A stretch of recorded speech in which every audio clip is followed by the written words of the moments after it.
Well, here we go. Hey, Arnold!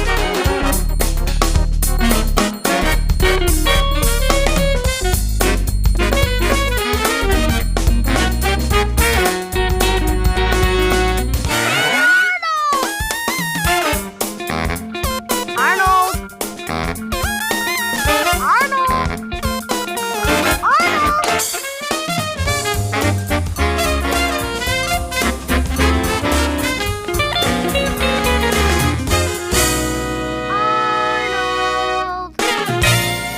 Move it, football head! Hey, Arnold!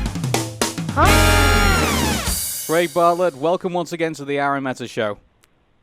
Thank you so much. It's great to be here. Yeah, and tell us what you're doing currently. I'm sitting here in the same Glendale office where I was doing Ready, Jet, Go episodes all through the time we were in production on the Jungle movie.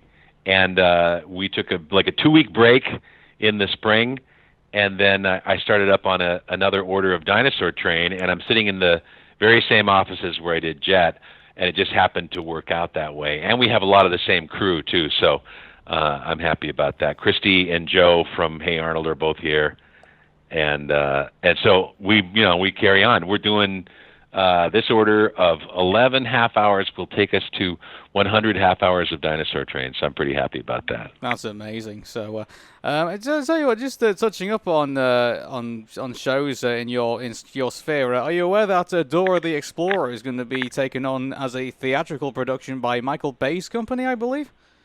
Wow, I had not heard that. Wow, so a live action Dora? Apparently so. Yeah, they've obviously started doing. What is going on, man? I The know. world has gone mad. Yeah. Yeah, do you ever think that one day Ready Jet Go or Dinosaur Train will get the kind of the gritty theatrical treatment like 10 years down that line? I want Christopher Nolan to do mine. Well, yeah, I mean it's kind of cool. Yeah, we've talked about this, but we're totally in reboot land, and really anything is possible. That's clear as you see the different projects that are getting taken on. And sometimes you look at it and you go, oh no, how's that going to be okay? And sometimes they're good. It's really interesting. I mean, Batman being the most obvious example of something that just keeps getting refitted and refitted. For all these different audiences and different purposes, but yeah, boy, all the '90s cartoons for sure. Mm-hmm. Okay, so we're going to go straight into it. So the first section of our Hey Arnold anniversary special is obviously, of course, Hey Arnold, the original TV series. So, Craig, are you ready for the first question? Let's do it. Okay. In the episode Fire Alarm, how was Curly punished when they found out he pulled the fire alarm and framed Eugene for the crime? Well, he was clearly he confessed, and so yeah, they had to pin it on him, and I'm sure he got a lot of detention. He didn't have to go to like juvenile hall or anything. He just got a lot of it. It is a cartoon. Detention is the worst thing that can happen. I could probably imagine him like in the back of the detention hall, like with a straight jacket and like him cackling madly. Yeah, I could probably. That was great, man. That was an early show, season 1, and we already realized what a great thing we had in Curly, and that was when we discovered it too. When it was False Alarm, right? Yeah, it was. Yeah, that was the name of that. Yeah, that was the 12 Angry Men. Yeah, and yeah, once. It was Adam at that point playing Curly, and once he did that confession, we were like, "Oh my God, we just have to do Curly for everything." Although, actually not really. Curly probably gets like one big episode per season, which is probably the right amount. You can't have too much, not too much Curly. Yeah, I want to ask you, with the 12 Angry Men, I mean, who came up with the concept of like there being like him being tried? I want to say probably Joe and Salabaher, because we wrote Curly back in the day. Season 1 we had. Steve Vixton and Joe and Salabaher were with me, and they both loved old movies, but Joe especially liked to find ways to turn an old movie plot into an episode. Wow, God, Steve loved it too, but I'm going to say 12 Angry Men was Joe's idea. I'll ask him next time I see him. Cool. Okay, next question. At the end of the episode Dinner for Four, was Arnold flirting with Helga when he squirted her with water? Oh yeah.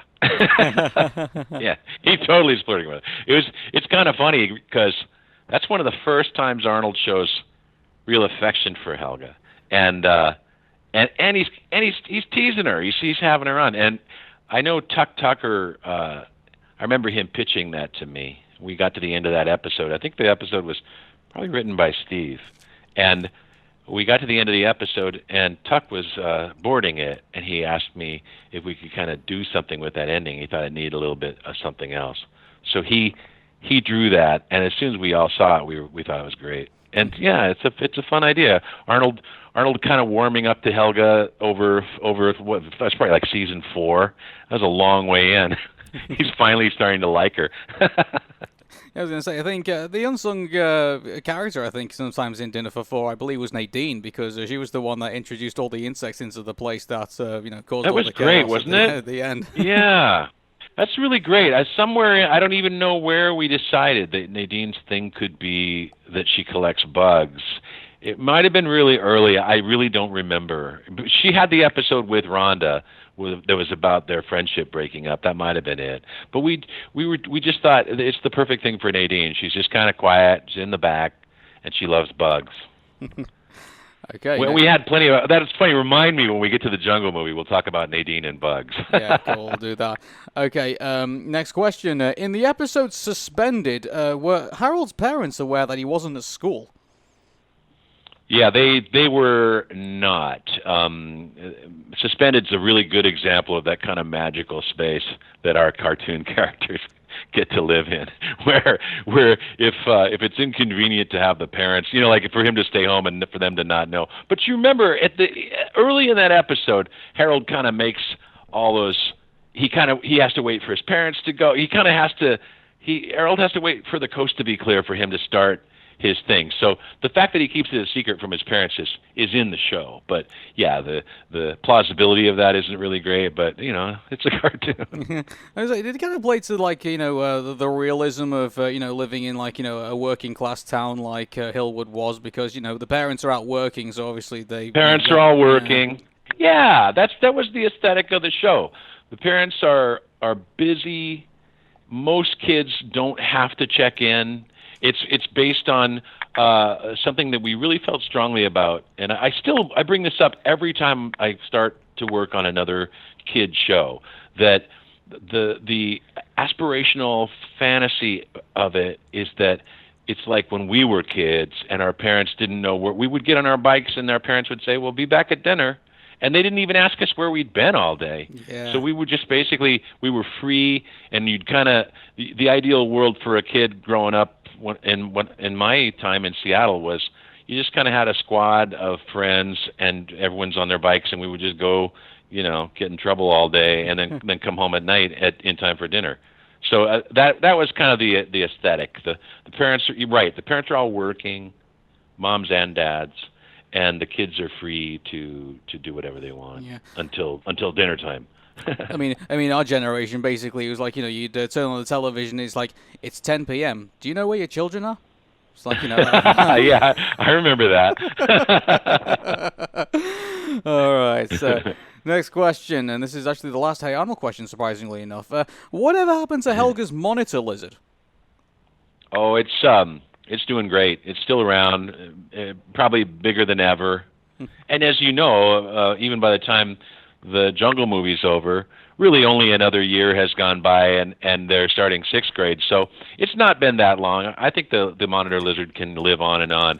I have no idea how long a monitor lizard really can live, but let's just say it can live to be. It's like a turtle. And if, I would love that monitor lizard. I just would love to have pop up in the future. Yeah, and if anybody has the answers to that question, please leave it in the comments below. So,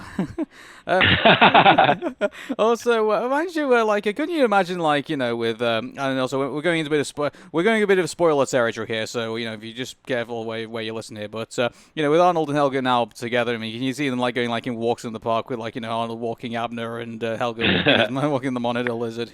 So. Yeah, exactly. Somebody I'll just take a moment to say how great all the fan art is these days. I mean, one of the most triumphant things about bringing the Jungle movie back was I felt like we got to ride a huge wave of incredible fan art as it all got made. And there was a really funny drawing that I posted a couple months ago of Helga walking the monitor lizard. So exactly, Helga walks the monitor lizard and Arnold walks Abner. Okay, we're going into Hey Arnold the movie now. This is the first movie, not the movie we're going to talk about later on, but I'll ask the first question for this. What was the inspiration behind the Bridget character? Oh, well, Steve and I wrote the first Arnold movie, as you know, and we both loved a show that was on when we were kids called The Avengers, and that's the original British drama, or spy show, and not the Avengers, the Marvel movie series. Yeah. The Avengers was a great series because it was so dry and funny, and the character, the sidekick, was Emma Peel, who was one of the most famous, super cool, gorgeous spy characters ever. And Steve and I loved Emma Peel. We were talking about how much we loved her.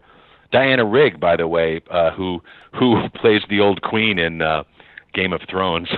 Here's a cool piece of trivia. This was great when she showed up in Game of Thrones. I was like, oh my God, that's Diana Rigg.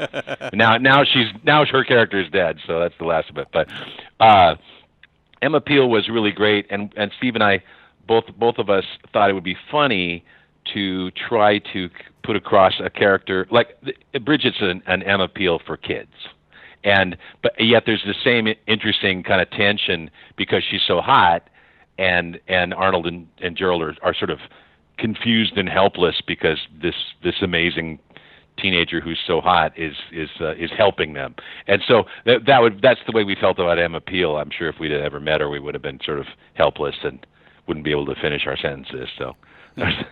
That's what Bridget's about. Yeah, I was gonna say, was she like part of like? I'm sure there was a trend at that particular time because Joanna Dark from Perfect Dark made her debut on the Nintendo 64 at that time, I think, and also there's like other kind of like sexy kind of like spy characters that were kind of like coming in. And it's really true. There's a great tradition of that kind of character, and I'm not sure, but I bet Emma Peel might have started it. Cool. Because the early 60s were when those spy shows first started on TV. And kind of hip spy shows. I mean, The Avengers was hip and it was funny. There was a lot of dry humor in that show. And they kind of like James Bond. They were kind of saying funny puns when someone dies, Yeah. I was going to say, because, I mean, I wouldn't necessarily say I was an massive Avengers fan, but I think it was more The Man from U.N.C.L.E. I think I was probably more familiar with, I think. Me too. I think I like Man from U.N.C.L.E. even better. But I was a fan of all those shows when I was a kid. Yeah. They were my favorite shows. And by the way, everybody, we're talking about the old series, not that crappy new movie that came out years ago. Well, as we said, reboots are everywhere, and they're just they're just part of the discussion. Okay, next question. How much debate was there amongst the writing staff about Helga confessing her love to Arnold, and would the confession still have gone ahead if the Saving the Neighborhood story wasn't the actual movie? Oh, what a great question. There's a lot there. Because first of all, how much debate was there about her confessing, and then would the confession still have gone ahead? Yeah. So those are great because yes, there was no debate about Helga confessing because we made 5 seasons of Hey Arnold and we had 100 half hours, and we thought, okay, that's long enough. Poor Helga has been keeping this secret forever, and it's gonna, it's not good. She needs to confess. Also, we were always kind of teasing a semi-confession, and you can only do that so long as well. Some of those were my favorites. I love when she's trying to tell him that she loves him in monkey business. She can only do it in a dream. It's so cool. And then another dream when she has the married one where she's trying to tell him, and it actually wakes Arnold up. It was so cool, but you can only do so many of those stories. And so Steve and I both agreed when it was time to write the first movie. We said, let's make it about saving the neighborhood, but more importantly, let's have Helga confess to Arnold. It'll be a great scene. And the writing of that scene was just one of the most fun experiences I ever had working with Steve. We laughed and laughed, and then I called Franny up and read the scene to her over the phone because we just were so delighted. But the second half of that question is really good. Would that have gone ahead if Saving the Neighborhood story wasn't the movie? Yeah, so that's a really good question. So basically, it would be like if that the Jungle movie, the original Jungle movie, was going to happen, and you had this Saving the Neighborhood TV series, and maybe the Nickelodeon executives came up to you and said, "Whoa, hold this up until the movie," and then just do the Neighborhood without that film version. It's similar. That's similar to what actually happened because when we talked about making a movie, Nickelodeon thought the biggest deal. When it's time to make a movie, they're always like, well, what are the stakes? It has to be like huge stakes to get people to come out of their houses and go to the theater to see this. And we said that Helga tells them that she loves him, and they were like, we need more. And so we pitched both the parents, the Jungle movie, Arnold looking for his lost parents, which they kind of favored, and we pitched Saving the Neighborhood because that seemed a little bit more kind of Arnold-y. And so the truth was both those stories got into development, and I always felt that the biggest thing that we wanted to pay off in the series was, one, that Helga tells Arnold that she loves him, and we find out how Arnold feels back, and two, whatever happened to his parents. So it actually worked out really well to me in the whole saga. If you look at this whole 20-year saga, it's really cool that first Helga tells Arnold that she loves him, but he can't do anything about it because they've got to hurry and go save the neighborhood. That seemed very funny to me. Then they get out of it. At the end of this first movie, Helga and Arnold wiggle out of it, and then you figure the moment that the movie was over, 10 minutes later, she'd be running down the street and she'd suddenly stop and go, "Wait, he didn't tell me how he feels back. Oh no," and she'd be really mad, which is exactly how it plays out. Then next year after that, we made only got to make those 3 hours, which were 3 half hours, which were April Fools and The Journal. So I just said, let's just kind of tee it up. Let's make it like now Helga has told Arnold, but they've agreed that it never happened. But Arnold's kind of messing with her now. He really knows in his heart how she feels. And then I thought, well, that's perfect then. The Jungle movie is a great next thing to happen. She's kind of extra mad at him at the start of the Jungle movie because he's never told her. And she feels like kind of ripped off. And so she's more messed up than ever when they head off to the jungle.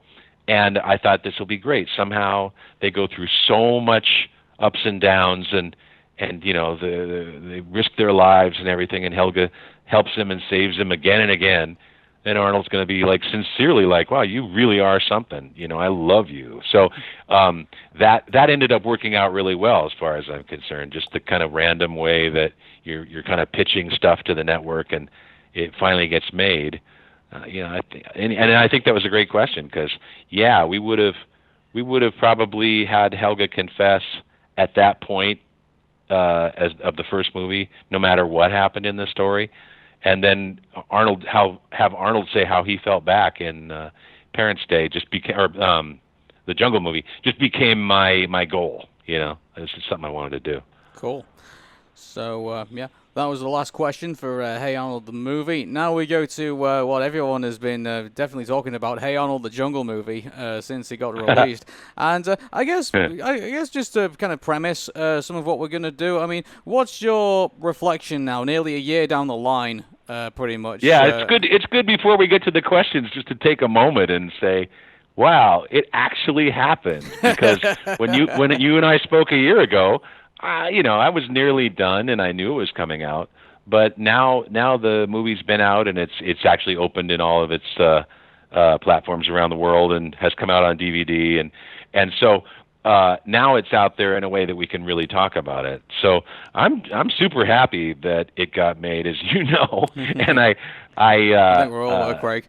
I still kind of can't believe it, and also when you consider how difficult it is. All these things to start any show and to get anything to happen. Just the fact that they gave me that opportunity and I got to spend about 3 years, working with my old friends and we put that whole crew together, and we did all the work of Jerry Richardson, who was my art director and who died in May. Jerry Richardson, he and Raimi and I really kind of rebuilt the whole world of Hey Arnold for the new high-def digital, 9:16 format. That was really fun. And now we have all these assets that we made. We've redesigned and done turns on all the characters.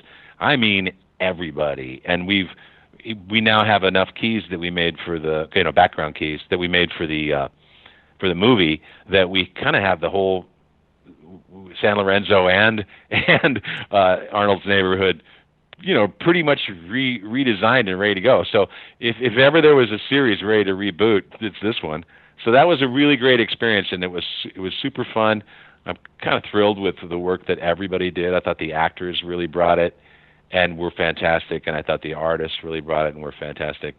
And it was really one of the coolest things I ever got to do. Yeah. Also, when it came out that first weekend back last Thanksgiving, and I could read the things people were saying, man, I've never had anything have that kind of positive impact ever. So that also feels like a kind of a best ever, where you just don't get to have the opportunity to do something that's so universally approved. People really liked it. Do you think part of it though was kind of like this feeling? I mean, the one thing I would say about the Hey Arnold fandom, I'm not speaking for everybody, I'm only just speaking for a couple of people, but there was this sense of injustice that this thing just, that the TJM never got made, and now finally it's here. And do you think part of it was also kind of like, a wrong was righted, if you will? Sure. Yeah. I mean, the for me personally, it's kind of different than from the fans' point of view, because for me, it's kind of about the work. Always for me, it's about what I'm trying to get made. And when stuff can't get made, there are so many factors, because it's a business, it's a multi-million-dollar business. I always have to go, well, I'm not spending the money, and so I don't get to make these choices. I have to pitch my idea and hope that whoever it is will say yes and spend millions of dollars. So it didn't seem as much about injustice to me as I think it did to the fans. And that was partly my fault too, because I was basically daring Nickelodeon not to make the Jungle movie when I made The Journal. The Journal ends up being this cliffhanger, and it was sort of like we were playing poker and I lost, I didn't have the winning hand. Well, in regards to that, I mean, Craig, I know I say this from kind of like a biased perspective, but, I don't put any blame on you for what happened. I mean, Nickelodeon, at the end of the day, it was their decision to not make it, and they knew, and they should have known, something like this was going to happen. That, petitions were going to start flying, fan art was going to start going up, things were going to start trending, they were going to get angry phone calls, go to Paramount Studios. They should have seen this all on the horizon, and they just didn't. And they bear probably the majority of the responsibility, if you ask me, in the situation. But I'm only seeing this from from an outside perspective. Yeah. So, well, it's interesting. The cool thing is that now they all exist together, and so now you can just watch The Journal and then watch the Jungle movie. It's like no harm, no foul. Everybody has all the parts now. Yeah. Well, you see my DVD collection, so then I took the black disc out of that and put that in. So it's all good. Anyway, we're questions. People were wondering what we're asking about. Okay, so first question: what were the big differences between the original TJM and the one that was released? Well, I have in interviews, now that it's done, I have gone ahead and told people the most amazing difference is that originally we tried several drafts where the parents were dead. And it seems incredible now when I think about it. But when we were finishing the 100 episodes, and Steve and I were kind of the ones left to write long form, the movies. And Nickelodeon was really into the idea of the parents, the Jungle movie, because they, as far as Nickelodeon was concerned, going to find the lost parents was the biggest story we could tell. And I think they're right. But Steve thought, well, that would be so lame if he went and found them and they were alive. They must be dead. He hasn't heard from them for his whole life. So how could they possibly be alive? That would be they'd be really bad people. And so, Well, my it's sort of like, theory, I mean, my theory would have been that they would have just had to, I mean, in my version of the TJM, which I wrote for, for just for fun, I just said that, oh well, San Lorenzo is in chaos, there's like civil war going on and stuff like that, so it'd be too dangerous for them to try and escape. So they're stuck there with the Green Eye people, whether they like it or not, and can't get out. So Arnold would have battled his way through all of that, and chaos, hysterics, and so that's how I would have explained it. So obviously, there's a million ways to go. But I remember both Parents' Day and the Journal. All I was trying to do on those stories was make the audience like Miles and Stella and think of them as sympathetic people. But then it was obvious, like, well, if they're great people, there's something. What happened? And so in basically the 10 years or more between the series ending and my chance to make the Jungle movie, I just thinking about it and thinking about what fans would say, I thought, this is my universe. I'm really actually the one in charge. I can do anything I want, so I'll do something magical, and I'll have it be like Sleeping Beauty or Snow White. I'll have them like weirdly, magically asleep for 10 years, and then I thought, well. When they wake up, the fun part can be that they're a little kooky from having slept for 10 years. And if you think of the last scenes in the Jungle movie, that's kind of what those are for. Grandpa says, no offense, but you've been asleep for 10 years. What do you know about, breakfast? Or whatever he said. Is basically that can be the runner now, is that Grandpa can forever be kind of kidding them about you've been asleep for 10 years, and also that they don't know it's the first day of school and they try to kind of cover it. That was meant to be like a little clue that they're now kind of damaged goods. They've been asleep for 10 years, and it's kind of done a little number on them. And that seems like it would be the right way to set it up. So where Arnold is now in a boarding house with two kooky parents and two kooky grandparents, and he's still kind of the only grown up in the house. So that was sort of where I tried to bring it, and I thought it was a sort of a juggling act, but I had a lot of help from all the people that worked on the Jungle movie with me. We talked about it at length, and the group that wrote it, we talked about how to finish it up in that way. I told them about my needs. I said, the thing that made Hey Arnold a great series was that Arnold has this big hole in his heart. He's got a big thing missing, and so he's kind of overcompensating, trying to be really good, and that's what's going on for Arnold. And so, people pointed out to me when we were going in to make this, so what's going to happen if he gets his parents back? Is everything going to be fine then? Then you kind of don't have a story anymore. And I thought, well, that'll be my solution. I'll have him rescue them and bring them home, but they're a little nuts. and if anything, if we did a season 6, I thought it might be kind of funny at the end of the first season to see if maybe he goes, you guys kind of need to take another trip. but that obviously is that remains to be seen. Okay, next question. What was it like getting back Danny Cruxy as Stoop Kid, Rick Corso as Dino Spumoni, Danielle Judovitz as Big Paddy, and Jim Belushi as Coach Wittenberg? Those are great. I love those questions because Danny, all of them. If you think about it, like you think about they're all only in that one scene. Obviously, the scene on the roof. That scene is so cool and meta. As soon as we'd written it, I was like, "This is great! What a promo for the Jungle movie! We'll show this. Look, they basically bring in everyone who Arnold has ever helped."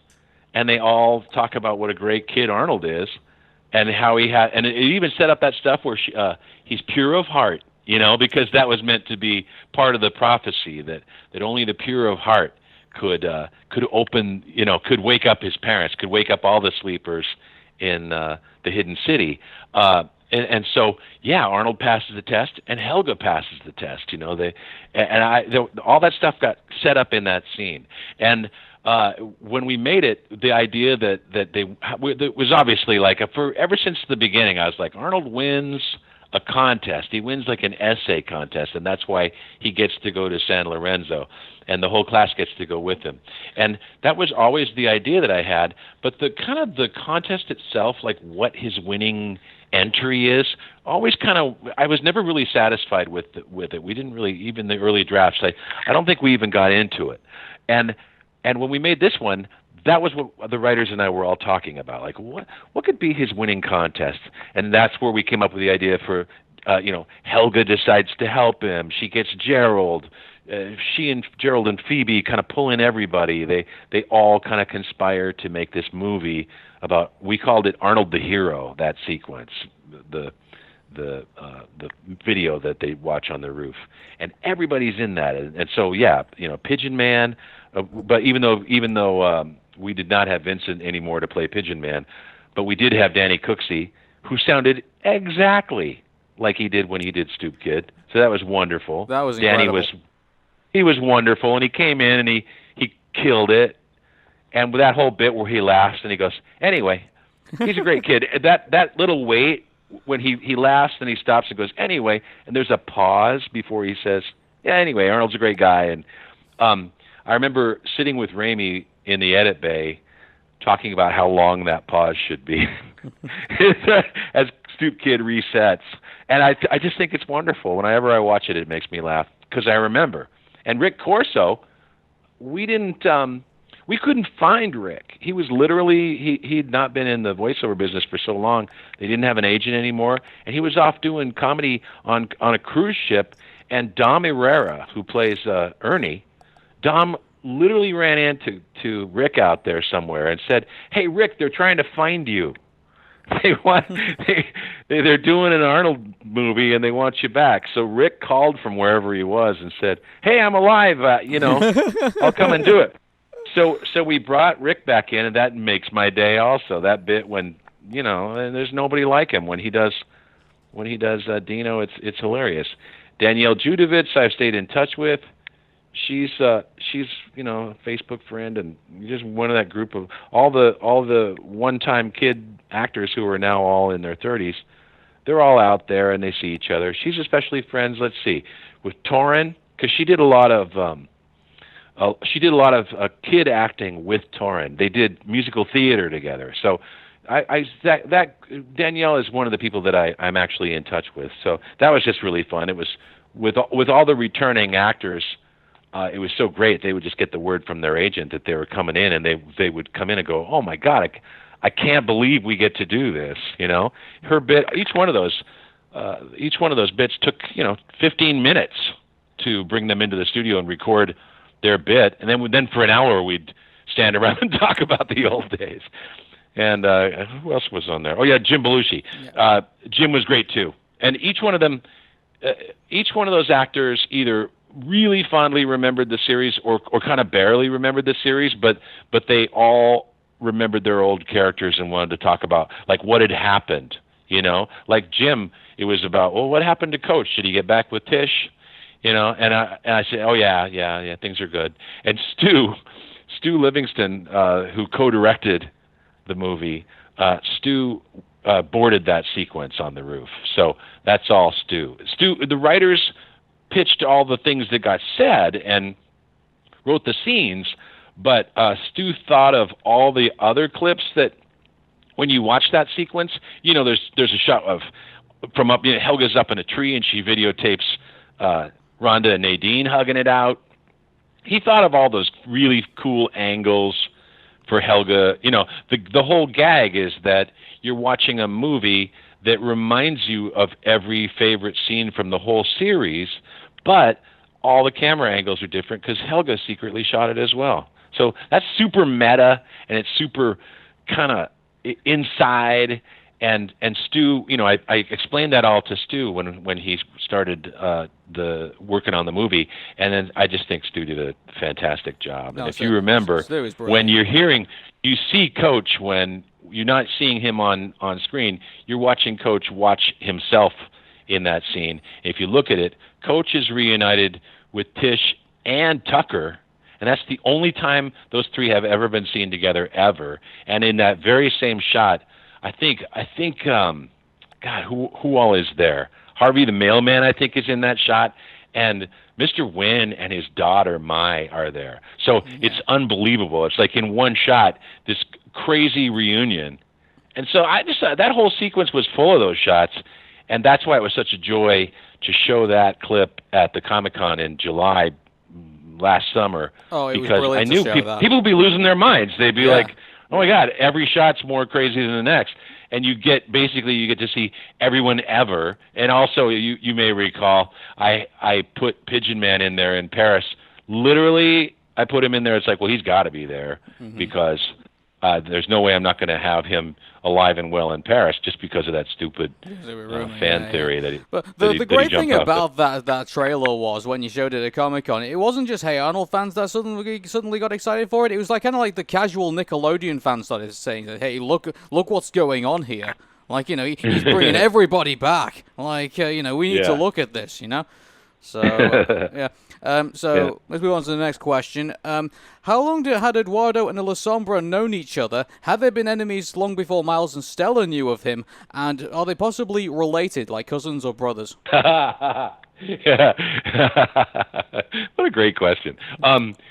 As you know, the whole gag of the whole first half of the movie is that La Sombra's evil scheme is to pose as Eduardo. And I'm gonna go kidnap Eduardo. I'm gonna be down there with the boat, and I'm gonna pretend to be him. Was an idea that we had, I think, probably ever since the beginning of the Jungle movie. But that idea that he could pass for Eduardo was something that we talked about a lot. Originally, in earlier versions, when Arnold sees Eduardo, he looks kind of old and sort of scarred up, and Arnold's like, wow. You don't really look that much like your picture.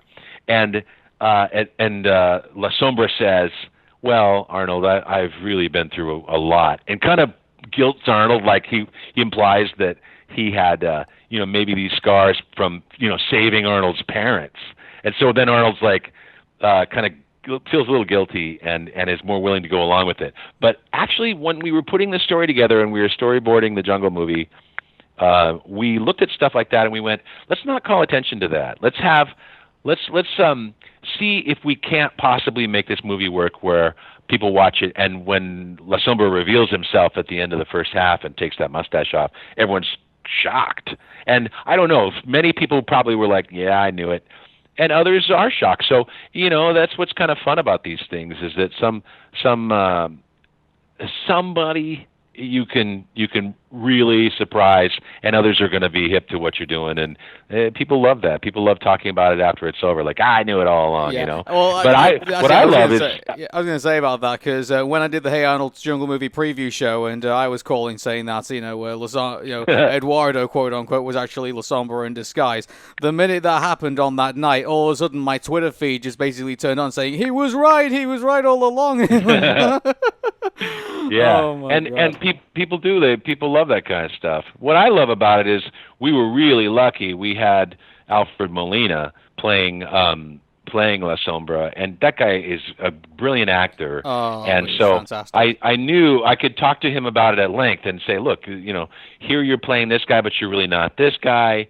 And Raimi and I were talking to Alfred saying, we think that like Eduardo is more college educated than La Sombra. La Sombra is more like a little more kind of working class and has had a whole different bunch of experiences by being this pirate, and so that's kind of the difference. And so Eduardo's he's kind of putting on his most kind of courteous and benevolent acting performance in the whole first half, when he basically is trying to get them all to go on his boat and take them to his compound so he can reveal his plan to Arnold. So that was really fun, having him do all that lying to Arnold, and he's really manipulating him. All the scenes that happen inside the wheelhouse of the boat, those are really key scenes to us, where you're like, I wanted people to watch it once, and then I want them to be able to go back and watch it again and go, wow, what a creep. Yeah. Here he is pretending, we helped each other many times, or whatever he said to Arnold when he's trying to guilt trip Arnold into doing what he wants.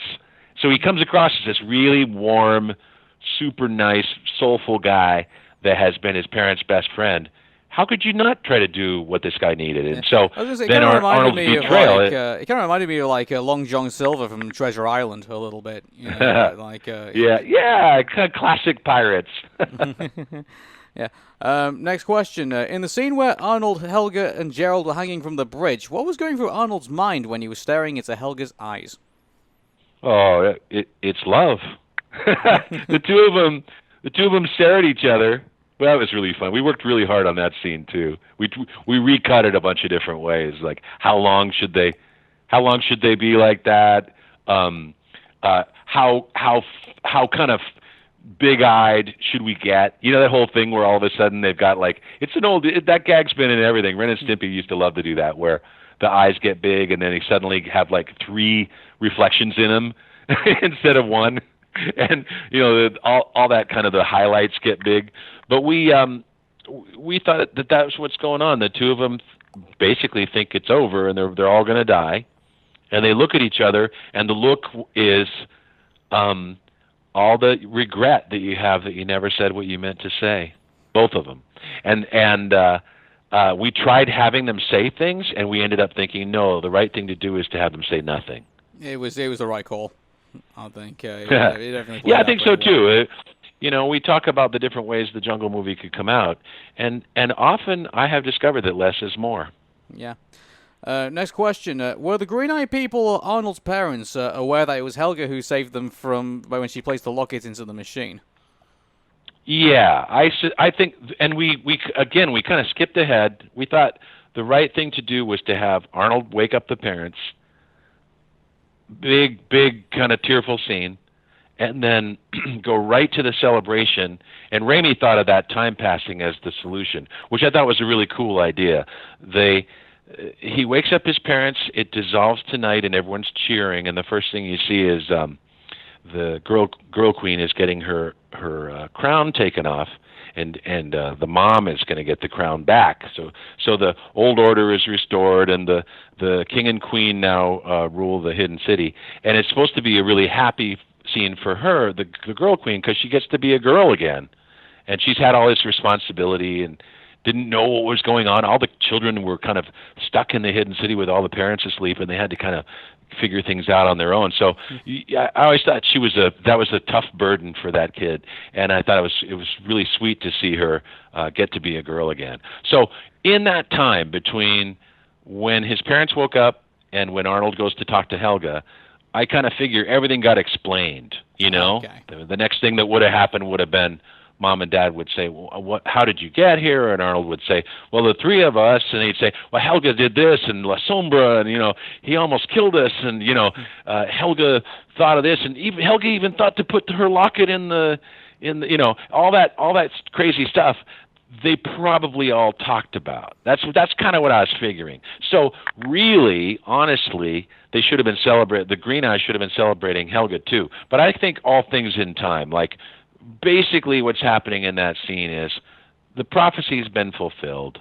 The volcano boy, sure enough, he came and he made that machine work, and it's even more miraculous. Even without the real Corazon, they somehow made it work and woke everybody up. So they're all pretty happy about Arnold. He's a big hero. Yeah. But I would say in the later revisionist history of the Green Eyes, Helga, Gerald, even Brainy would be like in the pantheon of heroes. Yeah, I like to think that you know, somewhere in that within between those scenes they had like you know all the kids like that were still in the camp. You know, they all finally met each other and had like a little party, kind of like a la like, you know, Return of the Jedi. You know, in the start. That's yeah, exactly. Well, and sure enough, we wrote that scene. Oh, really? And we even went to storyboard with that scene. It's basically one of the later cuts, where we thought that the Helga and her parents needed to have a reconciliation, you know,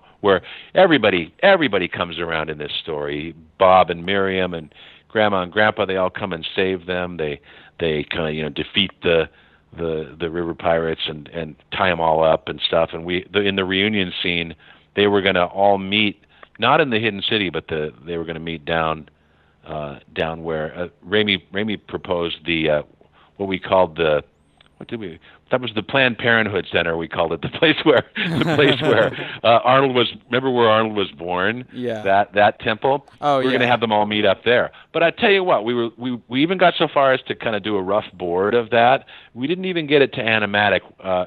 Ramey and Stu were looking at the whole picture, going, "Wow, we're really long. We have to cut something. Why don't we cut that scene?" And I was like, "What? Then we don't get the reconciliation with the Patakis." But they argued, or Ramey especially argued, well, I think the right place for Helga to confess to Arnold is at the machine, and she's trying to get the locket out, and he comes and finds her. And how about this? He said, how about if it's like been one day and now it's night and they're having the celebration and Arnold realizes Helga's not there, and he goes and finds her and comes, happens to get there when she's trying to take it out. And I thought, when you look at the Jungle movie in its finished form, that's so much cooler than if they just sort of ducked around a corner down at the Planned Parenthood temple. It's so much cooler. And he even pointed out, he says, that's kind of weird anyway. What an awkward place to talk about how you love Helga in the temple where you were born.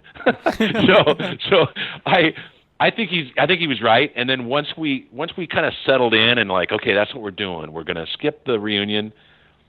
Two great things came out of that. One was Helga's confession was in the coolest place imaginable, and all that embarrassment with the locket. She's trying to get out, and she kind of kicks the arrow away like nothing's going on here. And then he kisses her, and then Gerald and his parents are there, which I'd always thought that'd be funny. I always thought when he kisses Helga for Gerald to walk up and go, that just seemed right. But what's really cool is you see Gerald, then you see the parents and mom and dad like, oh, and they kind of hug each other. And then it fades away and Arnold wakes up in his bed.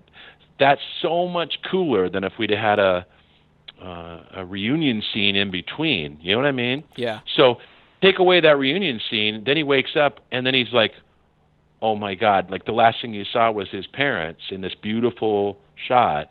And then he wakes up and it's like, oh my God, did I dream this whole thing? And he's really in complete terror when he goes downstairs. And I think we all were. we had everything be a complete mirror of the opening scene in the movie on purpose, just to mess with everybody. So for 1 minute you're thinking, oh my God, I'm going to kill them. They were. It was all a dream. I hate this. But then the parents come out of the kitchen, and Arnold even starts to cry. He thinks it was a dream. So I think the way it is, I realize there's scenes missing that we had written, but who cares? The goal is to kind of say more with less. And so to me, it's the correct outcome. And the thing I thought was, too bad we wrote that cool scene. Well, so what? In a season 6, I would have a flashback episode where Stinky says, "Hey Arnold, what happened when Then what happened? Tell me about that part." And then the kids sit around and they have a flashback scene where you got to see. I mean, I thought it was really funny. Big Bob comes out of the jungle and he's got all those guys, all those pirates, like all tied up, and he's telling them about beepers and basically trying to sell them beepers. So there's a lot of funny stuff in there, but it's more important the way it came out. Yeah. Okay. We tell you what, we've already talked about scenes cut from the CJM, so I guess we can probably pass over that question, I guess. And that's the big one. There were many small scenes cut, but the big one was that reunion. Yeah. Next question. While fans are happy that CJM was released on TVD, others were disappointed that there was lack of bonus features. Were there any plans to have any bonus features, and if so, can you share them with us? Yeah, I tried to stay in front of that and went to Nick Video when the DVD came out, and I knew, I was like, wow, the release was set for, I think, February, and I said, you guys, aren't we supposed to be making all the extra features and getting that stuff in? And they said, now we're too late. This is already ready to go. So I kind of couldn't believe it, but that was the deal. So they told me, well, then when we put out the complete Ultimate Collection with the whole series and both movies, that's where you can put in your extras. So, in the event of the complete Ultimate series coming out, there will be, let's see, I want to include the Arnold pilot, the original pilot that was made on film, that a shorter version aired, or actually played in theaters in front of Harriet the Spy, the first Nick movie. Mm-hmm. But the Ultimate, the original pilot version is longer. It's more like 10 minutes. So that would be included. I think my claymation Arnold Escapes from Church. There are several little pieces that Nick social media made that include Raimi and I unboxing all the art from the original Jungle movie, which is cool because we talk a little bit about the whole experience of how cool it was to be invited back after, 14 years. And let's see, I think there's me and the Jerry Richardson, which is really cool, and Raimi, and I think that's the three of us.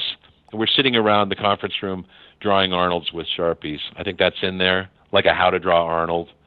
And I can't remember. That's about it. But basically, some of the material that we made for behind the scenes, Nick Splat and Nick's social media both made really wonderful content. I think they were going to try to include some of that stuff. Cool. So that would be the extras. Yeah. Okay, we're moving on to what has basically been a very talked about subject in recent time. I guess we've got two questions on this, and I think I'll combine them all into one. So, Craig, this is about Hey Arnold Season 6. And so one question is, are you aware there's an active petition currently for Season 6 to be put into production? And the second question is, what is the status of Season 6? Will Nickelodeon put it on the air? Will they put it on an on-demand streaming service, upload it to YouTube, put it as a comic or graphic novel? Basically, where are we with Season 6 at this point in time?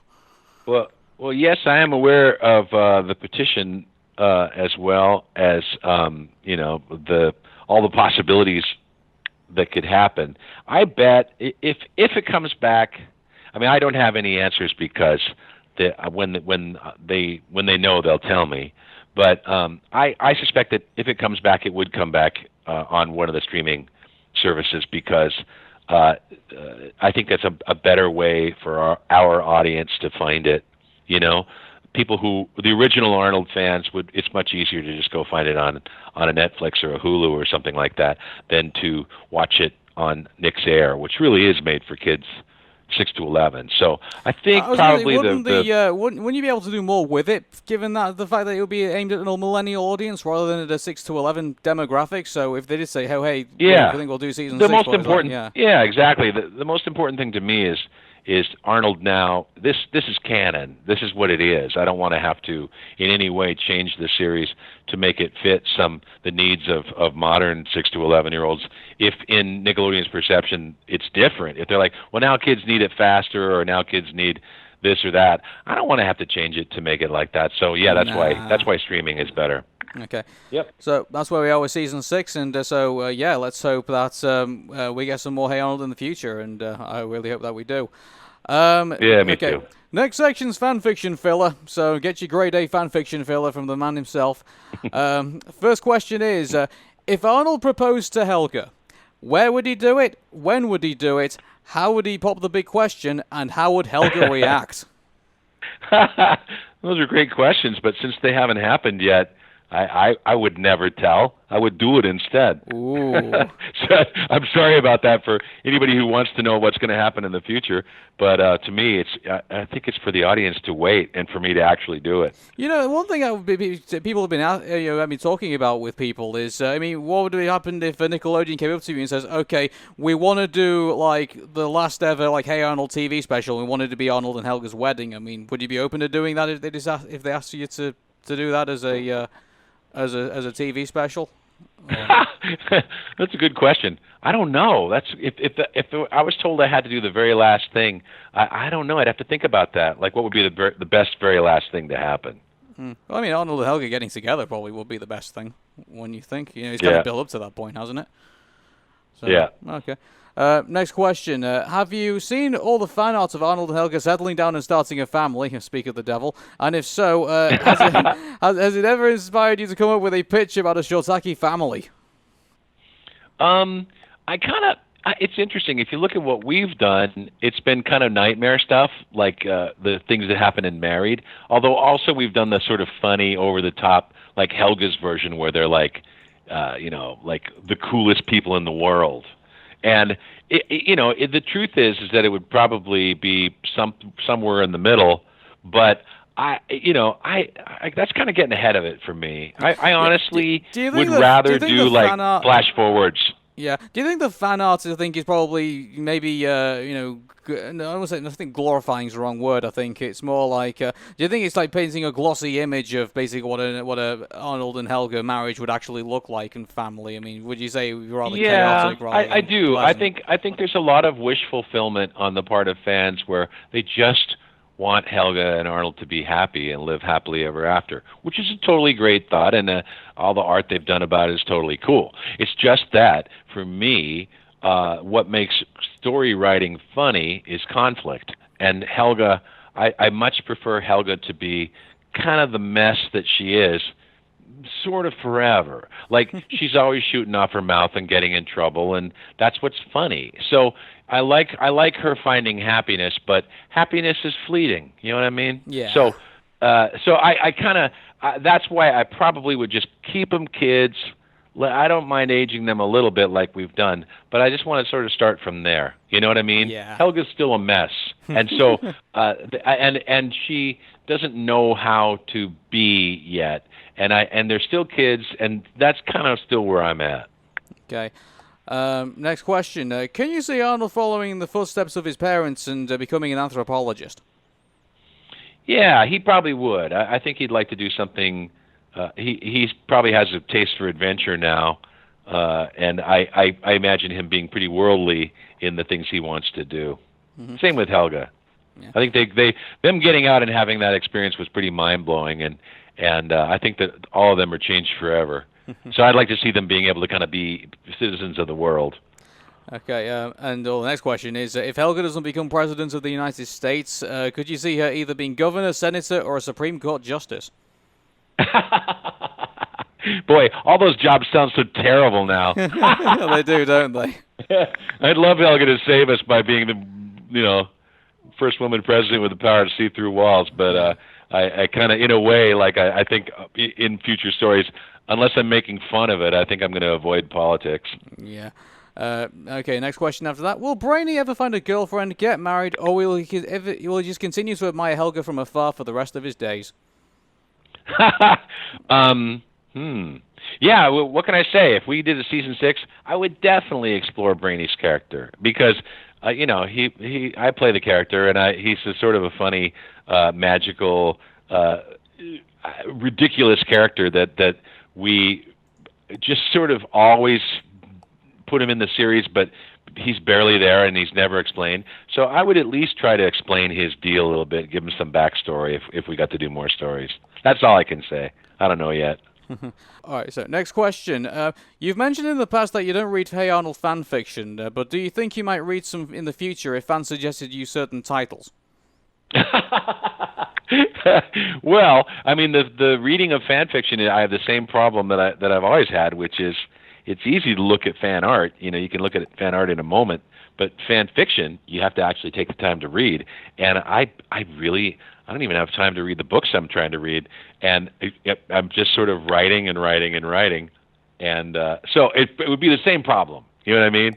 Mm-hmm. I'm glad people are writing fan fiction, and I think it's really cool. But with the Jungle movie, I made a point of not reading it because I actually didn't want to be influenced by. I felt like I already knew plenty enough about what fans wanted, and I didn't want to read any people's plot lines because I didn't want anybody to feel like I ripped them off. Yeah. Do you think, seeing how technology is starting to become quite advanced now, I mean, do you ever see in the future that people will be making their own Hey Arnold episodes rather than waiting for them to come out? I bet people will, because they try every possible iteration, and making little animations has even happened. So Yeah, I'm sure people will make episodes. Okay. I don't know what Viacom will say about that. That'll be a very interesting discussion, I believe, if that ever comes Yeah. to pass. Okay, we're on to any other business, which is the last section of our show. So I'll read out the questions for you. When the show, as told by Ginger, started to air, were you ever tempted to have the characters of Hey Arnold also change clothes per episode? Probably, I didn't, because somehow that the practicality of having a character have a model that doesn't change from episode to episode is really just kind of a practical thing, where you're just doing it so you don't have to redraw and redesign and get those designs approved and send them to the studio and make sure everybody remembers. I kind of can't believe having characters change outfits every episode. That kind of blows my mind. Mm-hmm. When As Told by Ginger was coming out, and you saw them wear different things from time to time. I mean, what was good? Were you ever aware of As Told by Ginger when you were in? I was aware of it for sure. I didn't really notice that about it, so that would kind of prove my point that you don't kind of need to. So we didn't do it. I mean, one of the things about the reboot was we wanted to change the outfits a little bit, just so people could go, oh, okay. So I'm looking at this. This is new, next generation Hey Arnold, but hopefully in a good way, not in a bad way. I know a lot of people just wish it looked like first season forever, but the problem with that is the technology keeps changing, and there's no way to make it like we made it in season one. That was shot on film and hand painted on cells, and nobody even does that anymore. So you have to roll with the changes, and always you're trying to do it for a limited amount of money, and you try to put your money on the screen in the places that count the most. So, changing outfits doesn't matter that much to me. Yeah. Next question. Were you aware beforehand of Nickelodeon announcing the return of the Rugrats, and what was your reaction to the news? I've been really aware of it. I've been watching that drama unfold for the whole time, because when I came to Nickelodeon, that was 2014, I think they called me in when Russell Hicks had come back to the studio to run it, and I reached out to him. He said, "Yeah, get in here. Let's talk about everything. Where have you been? What's going on?" The idea of rebooting the '90s shows was something we talked about from the very start. And Chris Viscardi, who now has that job and is running the Nick studio in Burbank, Chris is the co-creator of Pete and Pete, so I've known Chris forever, and we talked about this whole reboot of everything from the very start. And then Chris got the job to be the VP in charge of these '90s properties, the reboots, and so he and I talked about it at length. He said, well, for sure we want to do Rugrats, and we'd like to do Hey Arnold, and we're looking at Rocco, we're looking at Invader Zim. They were looking at all these properties and talking about what would be the right way to start this idea. So very nice of them to choose Hey Arnold as the first TV movie. I was really thrilled about that, and I was great to feel that confidence from them. But Rugrats was a little more complicated because it has 3 creators, and how are we going to do it?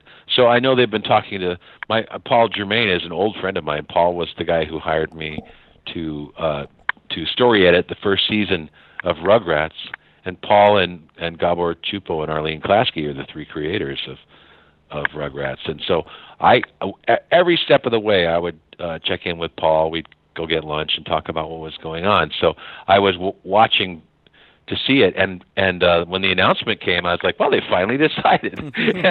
and it happened to be announced the same week as this year's Comic-Con. Yeah. So I thought that was important timing on the part of Nickelodeon. However, Nickelodeon did not have a Rugrats panel at the con, which is kind of funny to me. I don't know why they didn't. It seems like that was the big news for Nick at that moment.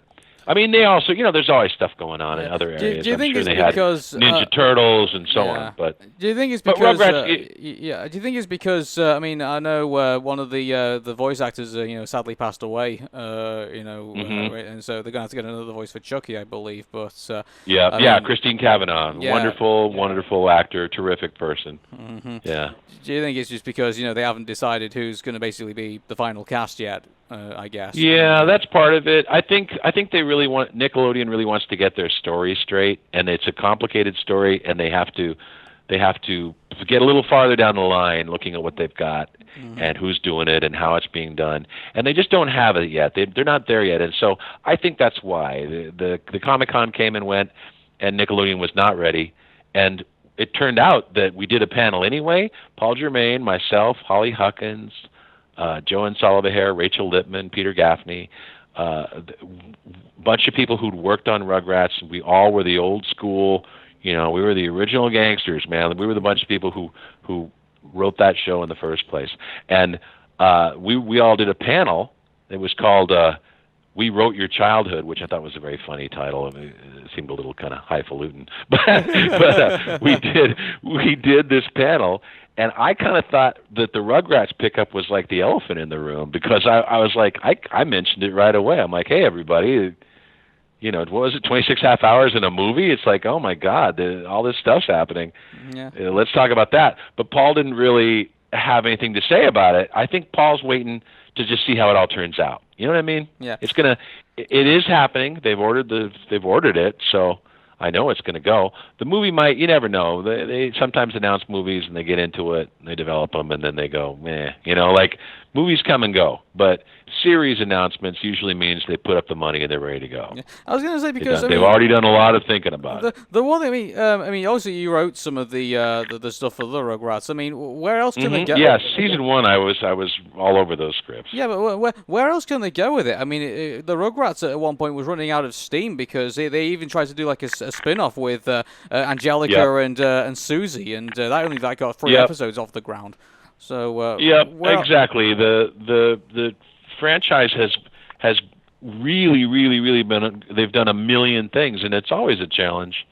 It's always a challenge to have a next story you want to do. I felt always very lucky with Hey Arnold, because I knew when I went in there to talk to him and they talked about rebooting, I was like, oh hell yeah, I've got this thing called the Jungle Movie, and they said, what's that? I said, well, all right, sit down, I'll tell you, and so I've always felt really lucky, like. My series ended before I'd burned out. I mean, we took a long break, and after that hiatus, I could tell a million more Arnold stories. Yeah. And I don't think everybody has that advantage. I really am lucky in that way. Do you think that's where, I mean, I'm sorry to go back to season 6 again, but do you think that's where season 6 is? Do you think it's like years down the line, do you think now, given that, the Jungle Movie? These things go slow, the only thing I can say, I know it's very frustrating for fans. They ask me daily where season 6 is. But all I can say is these things take forever, and you just got to chill out and hope for the best. Good for them for the petitions. I think that's really neat. I love it. I think the fans are great. I really appreciate all their passion. It's super cool. It's the most gratifying thing in my whole career is how much people love Hey Arnold. But stuff takes forever. I have no news because that's how they roll. If I have the moment I have news, I'll get permission. I'll say, hey, can I post about this? And they say, yeah, well then I'll start posting and we're off to the races. Yeah. But in the meantime, I don't have any news. Yeah, I think the next question is probably the reason why we're not hearing any news yet, so I'll give it to you. Between Rocco's Modern Life, Static Cling, and Invader Zim, which Nicktoon TV special are you excited for the most? Well, both of those guys, Joe was working on his Rocco movie, and Jonan was working on his Zim movie while we were making Hey Arnold, the Jungle Movie. And so I know all that crew. Those people are all great. Everybody put their heart and soul into all these projects. And then what happened was they just realized it's hard for them to make an event for their Nickelodeon audience out of these properties. And so I think they're looking at maybe streaming Rocco and Zim and not, finding a streaming service and not going through the network. But I don't even know. I'm probably getting ahead of myself. Well, I don't that know what makes their sense plan is for because I mean, if it's for the people, mainly for those who grew up with it. I mean, why would you put it on the main show? I mean, wouldn't you? I mean, Yep. wouldn't you be better putting like new properties that kids are going to enjoy? And Yeah. have you know. The cool thing about the streaming service is that adults know that's where adults are looking, but it's Exactly. also even kids know how to find stuff there. So it's the Netflix model is a good model. Mm-hmm. Okay, next question. A bit of controversy here, possibly, but were you ever approached about taking over production of The Loud House after Chris Savino was fired? No, nobody asked me. But I think Raimi was up for the position of maybe show running the next season. But they looked around. I heard about that. I thought, wow, I wonder who's going to do it. And I think they hired from within their crew, which would be the right thing to do because the crew of Loud House, knows it, loves it, and that would be most appropriate to have. Like to me, I said they should hire a woman. They should hire whoever the top woman is on Loud House. That should be the person who runs that show. Well, the majority of the cast is female, so like you could probably imagine. It Yeah. Probably, it probably makes sense. Yeah. And, So I don't know what's going on there, but yeah, they never talked to me. Yeah. In a way, like I've kind of made it for myself where I'm always my first choice would be to produce my own stuff, and I'm kind of out of the market of being a showrunner on somebody else's show. But if I can't get anything of my own to go, then I have to work. So Yeah. I don't mind meeting with people about that stuff. But I'm always trying to sell my own stuff. Just out of it, just is hypothetical, really. But let's say, for example, the Adult Swim one is say, oh hey, Craig, can you do like a season of Rick and Morty for us? Like, would you? I know it would be tempting, that's for sure. Yeah. Okay. Okay. Next question. What is your opinion on the future of television? Will we still have cable and satellite boxes with live channels, or will it all totally switch to on-demand service such as Netflix and Hulu? I kind of think that the on-demand seems to be where it's going. I'm actually a little surprised that we're still using cable boxes and having cable services. I feel like they are going to become obsolete as we get further into the future. I'm kind of surprised that we aren't already like our TV is our computer. Yeah. You know what I mean? Well, one argument a lot I'd of say people against, that is the deal. One argument I'd say against that is that you can't really do on demand with news and sport. Really, I mean, people are, when the Champions League final, like when the Super Bowl is on, people are going to want to watch it right there, right now, and not wait for it to download onto a box. That's true, and I that may be why it persists, because we're somewhere in the middle where we're kind of, maybe in a way it's the best of both worlds, where we still have networks and news services and live sports and stuff like that, and we have this exploding world of original content being the goal. They call it, the intellectual properties, IPs, being the biggest thing in the world. Netflix is making so many IPs right now, and Amazon is, and Hulu is, and Apple, and they're all trying to get into the very same market, which is own it and produce it yourself and distribute it in a way where people can sit and binge watch like all of Disenchantment. You know what I mean? And that's the future. Mm-hmm. And the last question for our Hey Arnold anniversary show is: do you have any useful tips for people who want to pitch their own shows? Well, I mean, people ask me that pretty often, like, how did you pitch it? And so much of my stuff, I just sort of pitched stuff by accident, or just was kind of talking, and all of a sudden it happened. And yet, every one of my pitches, the character, like Dinosaur Train, the idea of Dinosaur Train, the idea of jet propulsion, that character, and Arnold himself, I'd had those characters knocking around in my head for I don't know. Arnold was the quickest. I created the Arnold character in 1988, and he went on TV in 1996. That's only 8 years later. Dinosaur Train, I thought of that idea when, I don't know, at least 15 years before it became a show. And Jet, I want to say about 2002, I probably pitched that character to Linda Semensky when I was over at Cartoon Network. So these things just sit around forever. So I would my first advice to people who want to pitch their own show would be patient about this stuff. Because even I know of a show right now that somebody pitched to Netflix. They loved it. They want to make it. That was March, and they're just getting that deal figured out at this point now. So even if you come in and blow them away with your pitch, and they're like, sold, I can't wait to see this on our air. Even the process of getting the deal made can take a year or more, and everyone just has to kind of hang in there.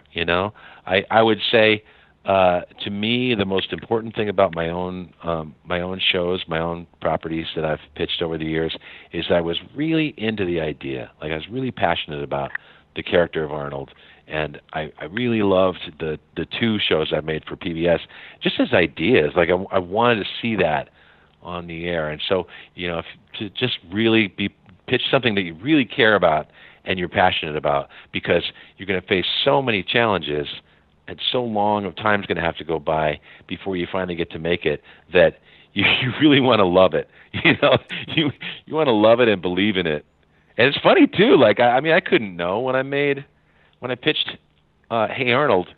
I loved the character. I kind of loved what he looked like, who he was, but I didn't know any of the stuff that it would turn into when it became the series. And now, with the benefit of hindsight, I can look at Arnold, the 25-year history of the show, and it's so much more meaningful now because it exists. All those shows are out there, and kids grew up on them, and now they're adults, and they talk about all these meanings, all these levels of meaning that definitely did not exist when I first went to pitch it. So I don't know, that's kind of a long answer, but that's my advice. Be patient. It takes forever. Cool. And with that is the end of the anniversary show. So, Craig, thanks once again for doing this. It's all the Hey Arnold fans appreciate it. I do appreciate it as well.